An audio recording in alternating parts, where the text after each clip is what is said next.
Good evening, everyone. It is Wednesday, July 19th. It's 7 p.m. and we are in the Bonneray Media Center. We're convening a regular meeting of the Cog Guide Schools Board of Education. Mr. Muccio, would you call the roll, please? Mrs. Decker. Here. Mrs. Etter.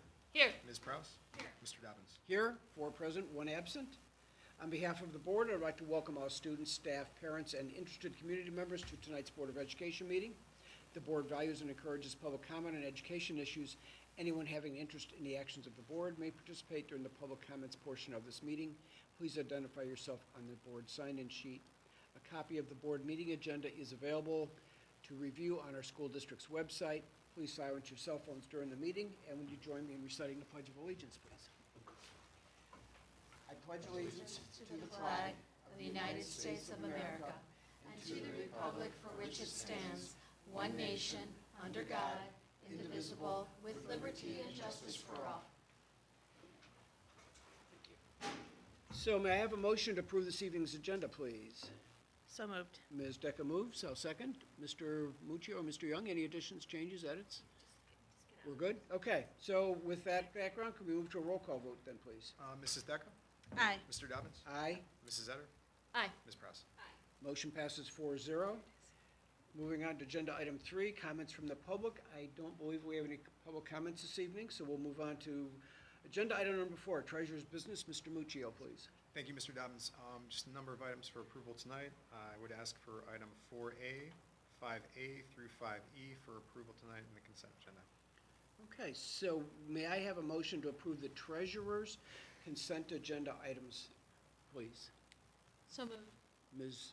Etter moves, I'll second. Mr. Muccio, do you have any comments? Yeah, I just wanted to look at a couple of the items here. So item 5A would be new vendors. If we click on that item and open the lead sheet, which would be item T2, we just have 3 to add to the school district. The first new vendor would be Power School Holdings, doing business as Power School Group. That's software for our guidance office. An estimated amount for the year would be $3,100. Second new vendor would be Adaptive Specialties. That's special education therapy equipment. The estimated amount for the full year would be $1,000. And the third new vendor we would add to the school district would be Dragonfly Athletics. Now this is athletic officials payments system that we would do, and it's an OSHA approved vendor, Ohio High School, what's the acronym? Sports Athletics Association. Yeah, too many acronyms. But that would be for officials for football, basketball, baseball, and that estimated amount for the entire school year would be $40,000 we have for the 3 new vendors.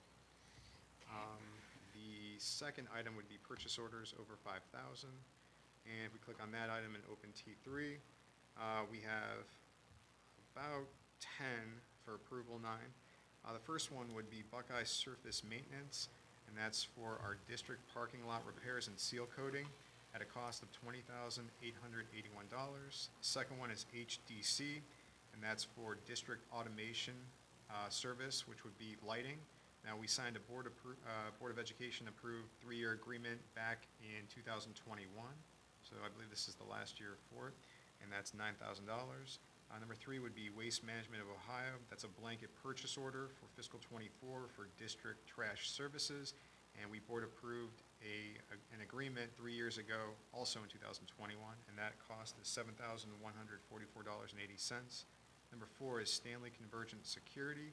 That would be a blanket purchase order for fiscal '24 for district alarm monitoring services at a cost of $5,160.48. Number 5 would be Harris Carpet Cleaning. That would be a blanket purchase order for summer of 2023 carpet cleaning for $5,000. That would be carpet cleaning for the entire district, so carpeting in here and every other location that we would have. 6 and 7 are the same vendor, All American Sports, doing business as Rydell. And 6 is reconditioning of football equipment for $5,185.43. And number 7 would be new football helmets at a cost of $6,909.95. Number 8, I'll come back to that because I wanted to talk about that one a little bit more. Number 9 is George Grissom Masonry, and that's going to be for tuck pointing and masonry repairs at the elementary school, the pool, and high school at a cost of $11,360. And number 8 is for GPD Group, which is the District Architect Engineers, and this would be owner Representative Services for an exterior stairwell repair project.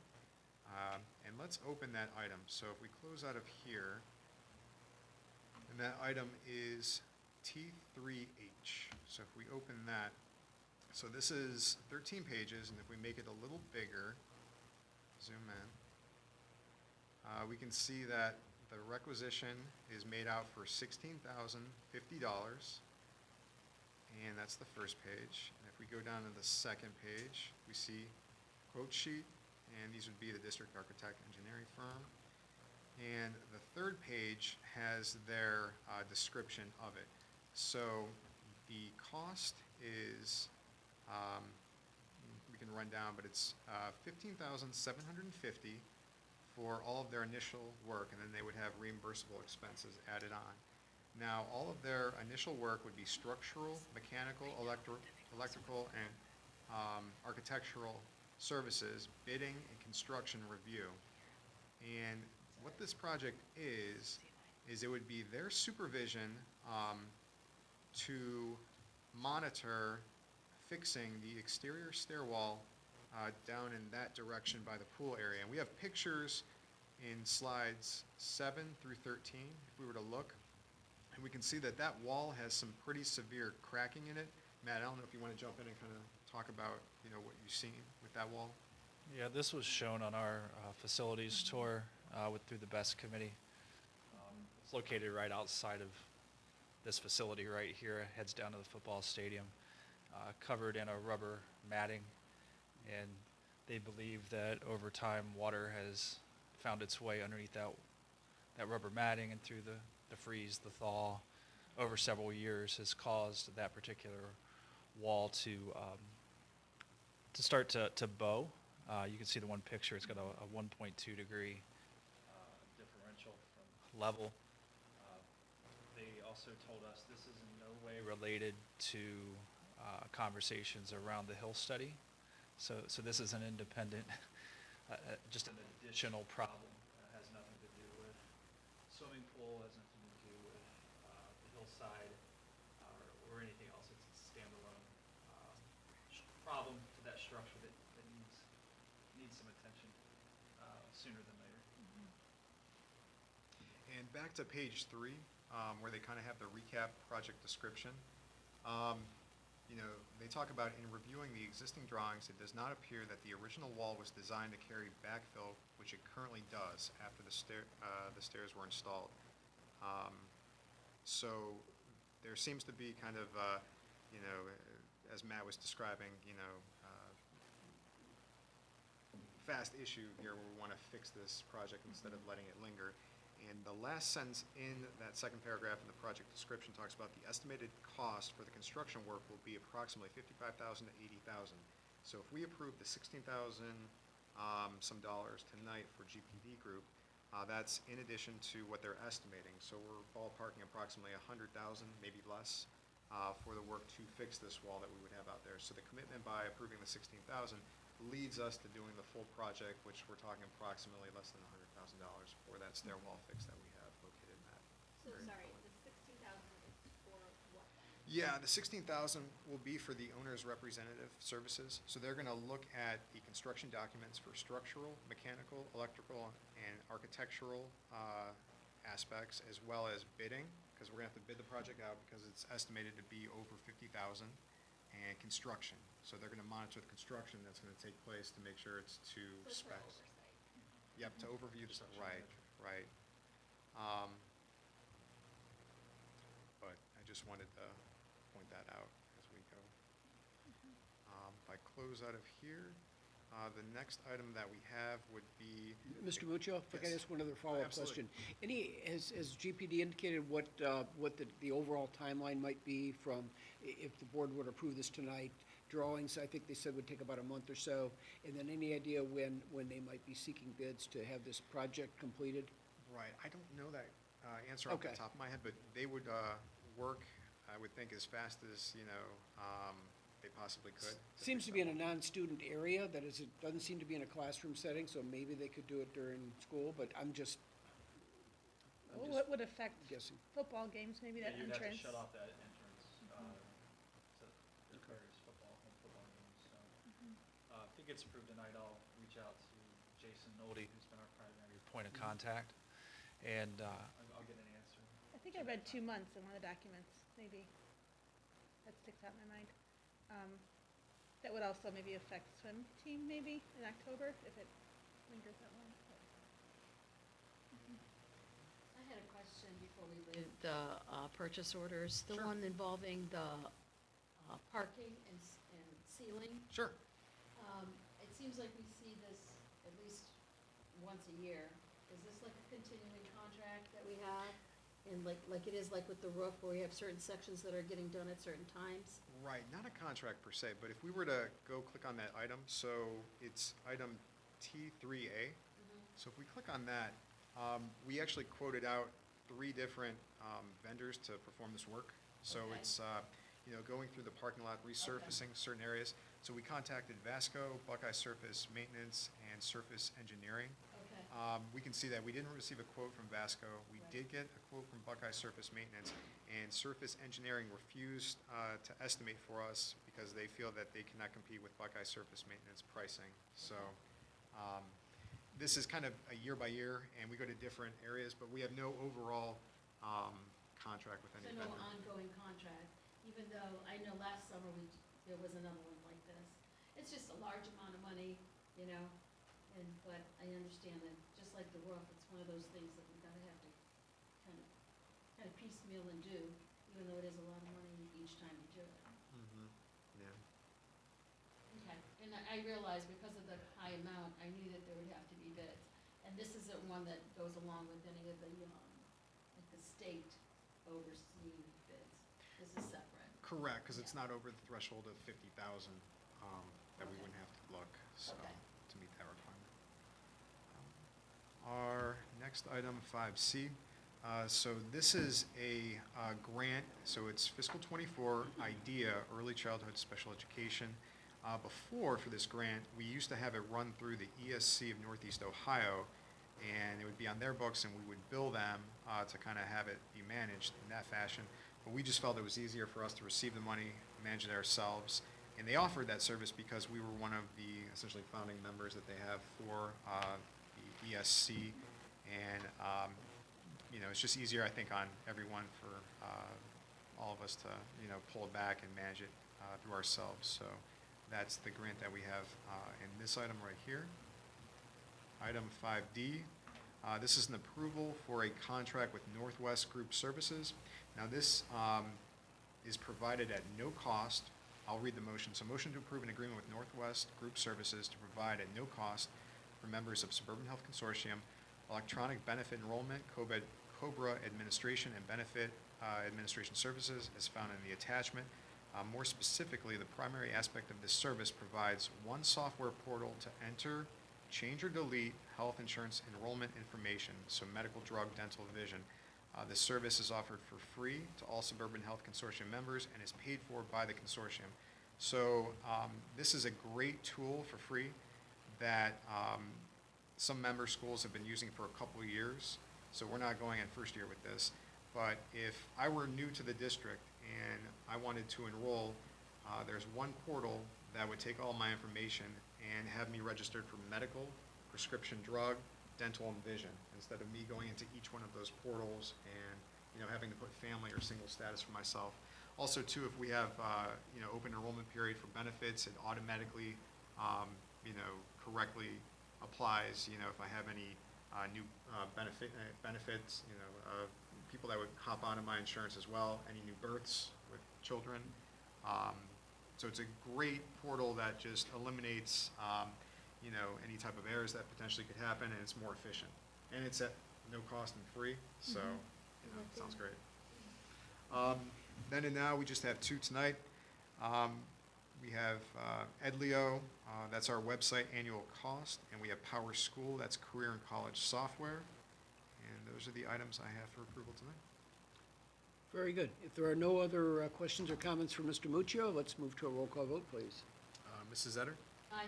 Mr. Dobbins, Aye. Mrs. Decker, Aye. and Ms. Prowse. Motion passes 4-0. Mr. Muccio? And just had 3 items for discussion. 7A, I just wanted to congratulate, we closed fiscal year 2023 the week of July 10th, so last week. And I would like to thank and congratulate Kathy Martin, Assistant Treasurer, and Ulixa Rodriguez, HR and Payroll Specialist, for all their hard work and great work on another successful fiscal year end close. So it's not as if we just kind of, turn a light switch on and off. There's a lot of steps we have to go through for all sides of that, and they did a tremendous job. They do it every year. It's kind of like riding a bike. You forget, how to do it each year, and you're constantly looking, what did I do last year for fiscal year end close? Because you only do it once a year. So, and this is, I think, my 9th fiscal year end close I've done. So I still, remembering stuff I haven't done in the past. So it's, another good fiscal year. And we'll talk about those ending numbers in August, at our August meeting. And we ended the fiscal year more favorably, but we know that we have large projects on the horizon, the hillside, the water, but that's good news that we did end favorably. Item 7B, health savings accounts. So we, and I have in the public content, have been discussing with the Health Cost Containment Committee about the likelihood of a significant health insurance increase for the next year, the upcoming year, that we've heard from Suburban Health. And that could be anywhere from 5 to 10, maybe even higher than 10%, which we're starting to hear right now. And that's for all 20 members or so of the Suburban Health Consortium. So we're talking independent schools, Brecksville, Garfield Heights, Orange, Rocky River, so a number of schools that make up the consortium. So we've met June 2nd, and we discussed the rate increase, and it was proposed that we start exploring health savings accounts. So we had a follow-up meeting June 12th, where we had our consortium TPA, so third-party administrators, come and really provide us information, detailed information on HSAs for the committee to discuss. Now, we have another meeting planned for July 31st, which we're going to discuss those numbers and information and rates even more. And we have a possible timeline that's outlined below. So if the meeting on July 31st goes to the way where there would be consensus to add HSA as an option to our current health insurance coverage, the committee would issue that recommendation. Then in the month of August or September, I would look to have discussions about which provider would be ready to manage the HSA accounts, whether it's Medical Mutual, our current insurance provider, Huntington Bank, which is our current bank, or even another bank, Key Bank. So we'd have those discussions. Then we would look to have both unions discuss and essentially ratify adding HSAs in addition to health insurance coverage. And then also in the month of August or September, we would bring that HSA addition to the Board of Education for final approval. And then at that point, we would notify Medical Mutual that we're looking to do it. And they ask for so many days in advance, 60 or 90 days. So we would meet that timeline by doing it by August or September.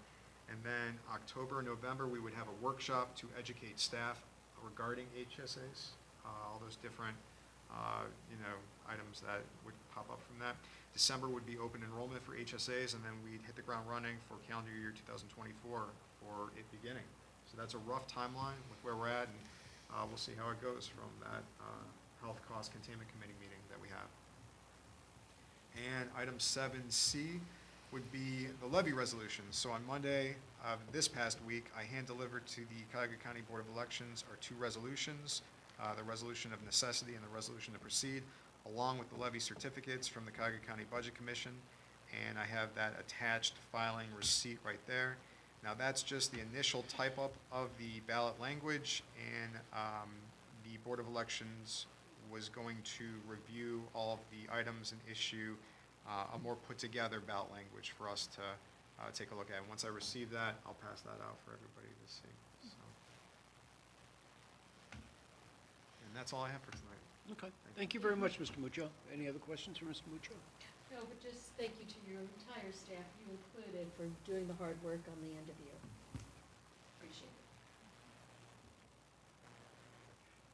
it. Agenda item number 8, Mr. Young, Superintendent's Business. Okay, thank you, Mr. Dobbins. Pinch hitting here for Mr. Evans. Hope he's having a great vacation down in Disney World. Okay. Oh, he's listening. All right, ask for the following to be considered for approval. Items 8A through D, superintendent's business, general items. 9A, staff resignations under superintendent's business. 10A through G, superintendent's business for employment. And then 11A through K, these are superintendent's business with respect to agreements, contracts, and memberships. I ask for this consent agenda to be considered for approval. Great, thank you. So may I have a motion to approve the superintendent's consent agenda items as Mr. Young described? So moved. Ms. Decker moves, I'll second. Mr. Young? All right, I'll try to be fairly brief with these. Under 8A through D, first item is just simply our building hours. We approve these annually, very important so people know, mainly for around holidays and things like that, when the building's open and when it's not open. I just want to say one thing. Seriously, it's just 3 minutes between each period? 3 That- minutes? Wait, that's not in this one. That's Nope, that's not that one. That's not that. I think you're thinking about it in the handbooks, maybe. You Yeah. were looking in the handbooks. I saw that in the handbook. Letter B, this is for our community member students who attend non-public schools. We do in lieu of transportation. We pay these families in lieu of transporting those students ourselves because it would create a disparity or hardship on the district, considering we have a limited fleet and limited drivers based on the number of students that we have. So this is something we traditionally do. We have state timelines that require us to get this done very specifically, and thanks to Enos Britton and Mrs. Deal for getting this done in a timely fashion. The student handbooks, you'll see for elementary school and for middle school, high school, you'll see it's a little bit different format. This is in line with Neola policy, which is in line with state law as well as federal law with respect to notifications. There are roughly 6 pages or 100 notifications, and I think I provided that in the Friday update last week. If you clicked on that, those are all required notifications that must be made to students and their families. We do this primarily through final forms. Everybody signs off that they have a copy of the handbook and they understand that what's in here is it's legal and ethical and so on and so forth. So it's the first time we've really aligned it with policy so people can see within the handbook this is why it is what it is. And as policy changes, then that will change. And then letter D there was a memorandum of understanding with the ESC of Central Ohio to do the second year. We're part of a pilot with the Ohio Department of Education. This allows us to get some reimbursements when our teacher, Mr. Rademacher, has to attend some trainings. Ohio is undergoing a reformatting of the math pathways, and we're very fortunate to be part of the pilot program that has expanded to over 300 schools in Ohio. So I thank Mr. Rademacher and his students for being part of this pilot. 9A, this is Mr. Vondero, intervention specialist at the elementary school, has resigned, taking a job in another school district, and we wish him well in his educational journey. If you recall, at the last meeting, we had approved Ms. Emma Morrow as a long-term sub intervention specialist. Well, when one person leaves, another person slides in, and so we're very, very happy now to have Emma, and she's here tonight with your boyfriend or fiance? All right, yeah, let's not go fiance yet. Boyfriend and mom. Okay, yeah, jump the gun on that one. So, congratulations, Emma. We're very happy to have you as part of our regular teaching staff, not as a long-term sub, but that does mean we still now have to go out and find a long-term sub for that position because Mrs. Healy will be out on FMLA as she will soon welcome another member to her family. We actually have several of our staff members welcoming new family members over the next year. It's a very exciting time for us. So Jordan Gentili will be a long-term sub at the elementary school for 2 teachers, for Mrs. Dennison for the first semester in 2nd grade, and then for Mrs. Montgomery in our gifted classroom for 2nd semester. She was this long-term sub for us last year, so this is it's nice that we have a familiarity with her. She has a familiarity with us, and she did an outstanding job last year. Samantha Nickel is another young teacher who will be a long-term sub for Mrs. Vida in our high school social studies class. So she'll be teaching U.S. history, which is a state-tested subject area, and AP psychology, among some other electives. So no pressure on Ms. Nickel there, but she's very, very poised, composed, and very intelligent young lady. We were impressed during the interview. Letter D, this is just a supplemental position to give our district librarian 2 additional days beyond the contract to do some transition work that occurs with running the media centers. Okay, it's for Mrs. Bergen. Letter E, this is Daniel Canese adding an outstanding team member to our already outstanding maintenance crew. Always trying to build the best team possible here to add on to the talents that we already have here with an aging building that has a multitude of different just different needs. To be able to rely upon our own people is so important to us, and this helps us get better. Beth Sechrist is already a bus driver for us. She'll also be working in the cafeteria at the high school. Devin Gorman, Miss Gorman, will be joining us for the first time. She has a daughter in 7th grade, I believe, this year. She'll be working in our elementary school cafeteria. Under the agreements, contracts, memberships, most of these agreements are just rollover agreements that we've done every year, and some are ESC agreements for various services that we may have throughout the year. If you have any specific questions about any of those, I'm certainly willing to discuss any of those, but these are pretty standard for either just services we typically had, like waste management and pest control, AT&T, to some ESC agreements for specialty services and professional development. So again, I ask these items to be considered. Great. Thank you very much for that background explanation, and welcome, Ms. Morrow, again. Yes. We just really like board meetings. I just wanted to like, I'm not just resigning back yet. Yeah. That's actually perfectly, so. Well, we're glad to have you, and welcome back. Welcome. And Mr. Young, I believe you said Mr. Canuse has multiple professional accreditations that should help us as we meet our needs for anything from HVAC to Yes, you name absolutely. it. He has a number of different accreditations, so that's going to be very helpful to us. So thanks for locating Mr. Canuse and for bringing him on board. With that, let's move to a vote then, please. Mrs. Decker? Aye. Mr. Dobbins? Aye. Mrs. Evans? Aye. Ms. Rowland? Aye. Motion passes 4-0. Congratulations. Welcome. And we are now on to item 13, Mr. Young, Superintendent's Ye- discussion and comments. Sure, I'll just throw just a couple of things. We're 2 weeks from activities starting, marching band, sports officially, and 4 weeks until school starts for staff and students. So the summer is quickly coming to an end, and we certainly appreciate those who are working hard to prepare for the start of the school year, whether it's our coaches, our maintenance staff, our cleaning crew, just doing a fantastic job of getting this school dusted off and ready to go, and doing some of the renovations. So I really want to thank all those who have been working hard this summer getting ready for what's coming. Over at the elementary school, we did a final walkthrough with our unit vents that were paid for with the grant funding. GPD facilitated that with Gardner, and for all intents and purposes, everything is complete and ready to go. There's a couple small detail things that they're going to work on as part of our training for how to properly program those. But for all intents and purposes, I think we're wrapping that project up. They're installing carpet over at the elementary school. If you remember back late winter, early spring, we had a pipe burst down in the 2nd grade area that flooded a good portion of that area. And our insurance thankfully was able to cover that, and we're recarpeting the entire lower pod area, and that's in the process of happening right now.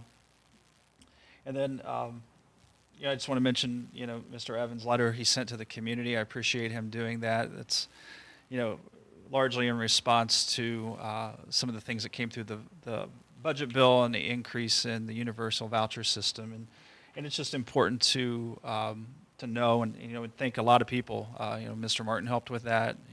I pitched in with Mr. Evans. He did it. Mr. Dobbins, you provided some feedback.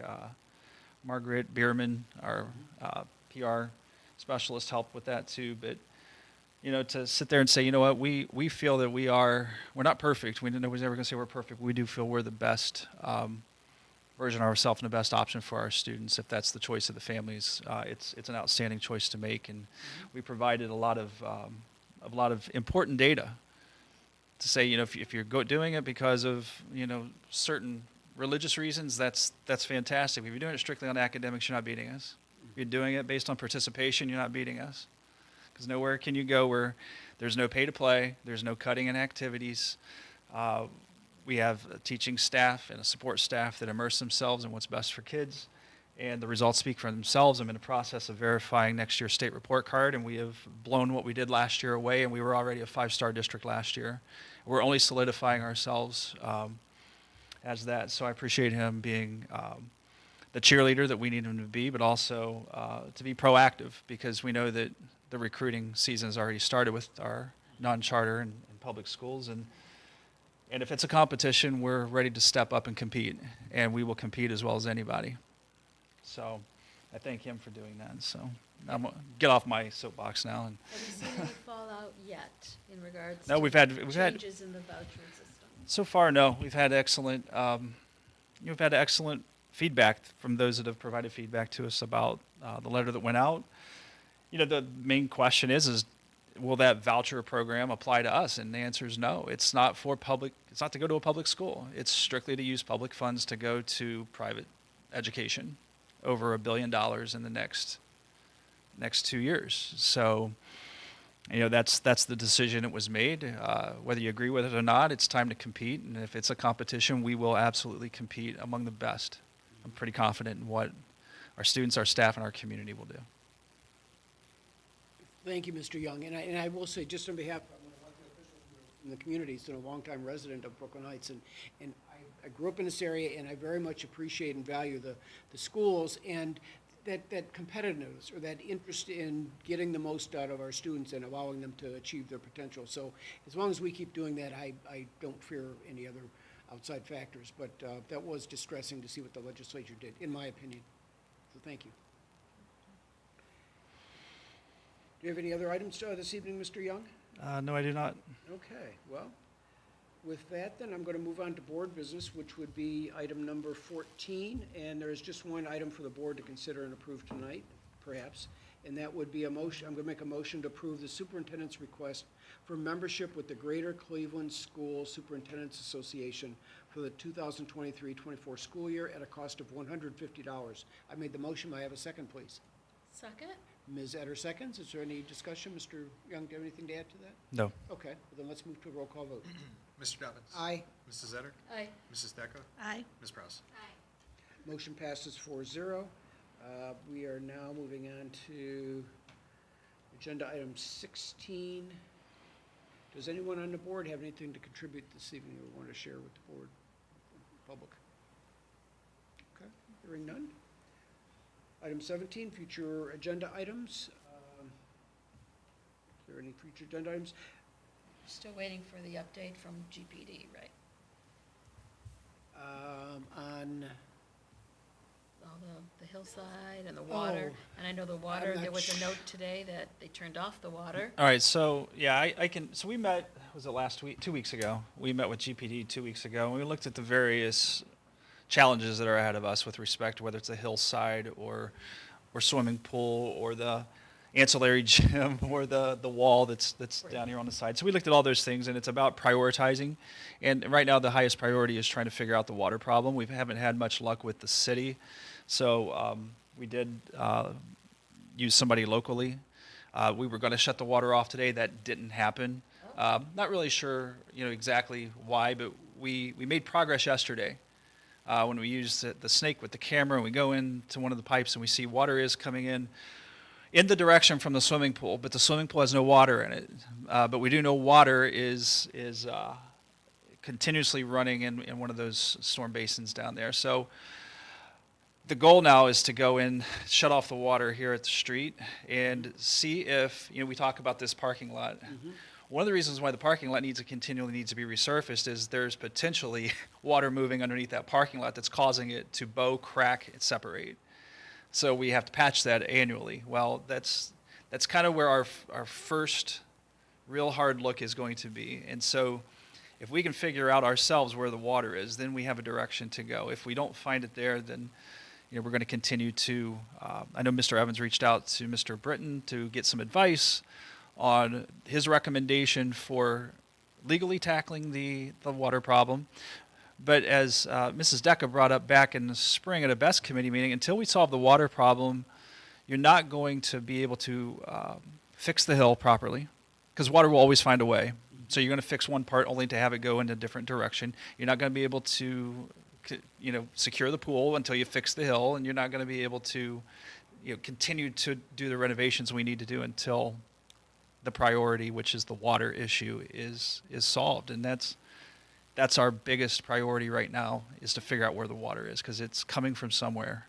It's still running out there by the stadium. So that's where we are in that process. And GPD is they're going to do an additional set of analytics on the north side of the hill here. There were 5 locations that they tested. There were 2 that were priority for them. The north side, currently in their study, they ripped out 32 feet of bleachers. Well, those are concrete bleachers.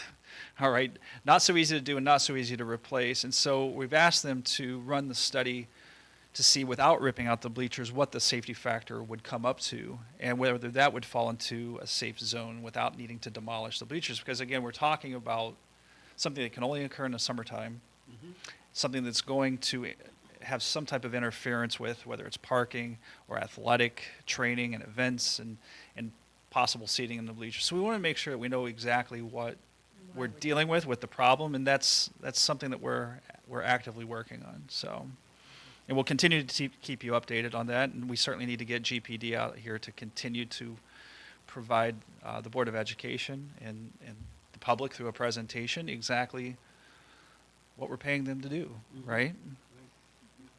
So, Mr. Young, you said that we may have made a little bit of progress in identifying the problem through a local private contractor. And do you have any ideas to what the follow-up might be with that contractor, that they expected to return and do further work? Well, again, we're gonna shut off the goal today was to shut off the water. Okay. By shutting off the water, then we were going to go into a different section of the pipe to see if the water is still running in, because Gotcha. when you shut it off, there shouldn't be any water coming in, and obviously if there is, That would prove where the and source is. it's where we think it is. It's my understanding from Mr. Zerbola that, and maybe you guys know more than I do, that at one time there were houses on the property over here to the south side of the high school, middle school, and before the elementary school was built. Oh. And there were water lines that went out to the water main. It's out at East 71st Street. And so, there's speculation that maybe over time there may be a telephone pole that might have punctured one of those pipes, or something just over time has just worn out. We don't know, but we suspect, just through speculation and now through a potential test with his equipment yesterday, that maybe water is coming in from this region over here. Great. Well, that's some Yeah. progress. And it would make sense, because the hillside over here is the one that had the lowest safety factor, and this is where we're seeing the problems. So it would make sense that it's, because we don't see the problems at the elementary, and we don't see the problems north of that storm sewer up there. So it's got to be somewhere in between. This is a good place to start. Right, dare I ask this question? Yeah, go ahead. We just approved the $20,000 for the parking and the resealing. Is it for that side? Is it for that parking lot? It's both parking lots, but primarily this is where some of our biggest patchwork is, yeah. And we do it every year, yeah. And you've got to before winter. You do. To get it done, yeah. But hopefully next year we will. Yeah, no, but hopefully we're not gonna Well, rip it thank up you. to find out that there's, water running underneath it. Thank you for your work, Yeah. and please keep us informed. And it's nice to hear that we think we're making some progress in terms of identifying the problem, the source of the problem. Glad they Well, put the we're- camera down. Yeah, I think people get tired of us asking where the water's coming from. It's, Well, yeah. really, until you solve that problem, every other problem is going to be a Band-Aid. And if we're going to take the limited amount of funds that we have to fix items like this, we have to make sure that we're doing the right work, and Absolutely. not In the not right just in the sequence. right sequence. Yeah. So, Well, thank you. Thank you. Thanks for that update. Fingers crossed that we've got the problem well under identification.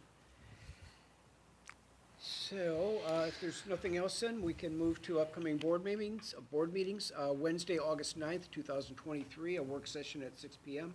Wednesday, August 23rd, a regular meeting at 7 PM. And Wednesday, September 6th, yikes, at 6 PM. Where'd the summer go? With that, I'm going to I hereby move that the board adjourn to executive session pursuant to ORC Section 121.22G1 for the purpose of considering the evaluation, employment, and/or compensation of employees or officials of the school district. May I have a second, please? Second. Ms. Decker seconds. No discussion. We move to roll call. Mr. Dobbins. Aye. Mrs. Decker. Aye. Mrs. Etter. Aye. Ms. Prowse. The motion passes 4-0. It's 7:40 PM, and we are now adjourning to executive session, and no action will be taken afterwards. Thank you. Thank you.